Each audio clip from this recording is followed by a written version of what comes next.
Assembly శీతాకాల సమావేశాలు ఇవాల్టి నుంచి ప్రారంభం కాబోతున్నాయి.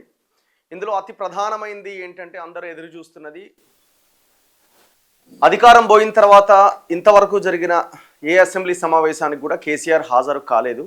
అటెండెన్స్ కోసం ఒక్కసారేమో వచ్చినట్టున్నాడు. బడ్జెట్ ప్రవేశపెట్టిన రోజు వచ్చి ఒక గంట సేపు కూర్చొని అవతల పడ్డాడు. ఇక మళ్ళీ రాలే. ఇవాళ ముఖ్యమంత్రి వర్సెస్ మాజీ ముఖ్యమంత్రి మధ్య ఎలాంటి మాటల తూటాలు పేలబోతున్నాయి.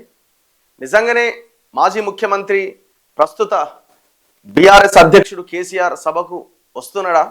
ఇప్పటి వరకు అయితే వస్తున్నాడు అనే లీకులు ఇచ్చి ఇంతవరకు దాకా తీసుకొచ్చిన, మరి ఈ క్షణంలో రాకపోతే మరి మరి మరి దారుణంగా ఉంటుంది. సో వచ్చే అవకాశాలే ఎక్కువగా కనబడుతున్నాయని అంటున్నారు. అన్ని పేపర్స్లో కూడా అది హైలైట్ అవుతున్నది. రావాలనే కోరుకుంటున్నాం మనం కూడా. ఖచ్చితంగా రావాలి. మీరు ఇప్పుడున్న 2 ఏళ్ల ప్రభుత్వ పరిపాలన మీద మీ అభిప్రాయం ఏంటో చెప్పాలి. అధికార పక్షాన్ని కడిగేయాలి.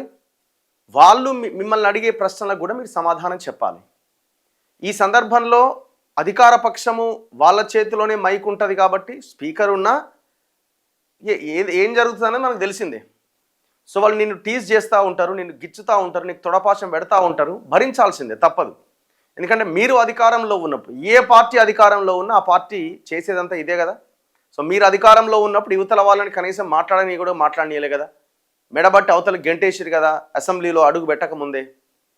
సో ఇట్లాంటి సిచ్యువేషన్స్ని మీరు తీసుకొచ్చారు కాబట్టి మీకు కూడా ఆ సిచ్యువేషన్ రావచ్చు. కానీ అన్నీ భరించాలి. ప్రజల కోసం భరిస్తున్నా అనుకోండి, తప్పే ఉంది. అన్నీ భరించాలి. టీజ్ చేస్తారు, నిన్ను రకరకాలుగా ఏం చేయాలనో అది చేస్తారు. సో కాబట్టి మరి ఇవాళ సమావేశాల్లో ఏం జరగబోతున్నది అన్నది మనం 10 గంటల తర్వాత సమావేశాలు స్టార్ట్ అయిన తర్వాత చూద్దాం.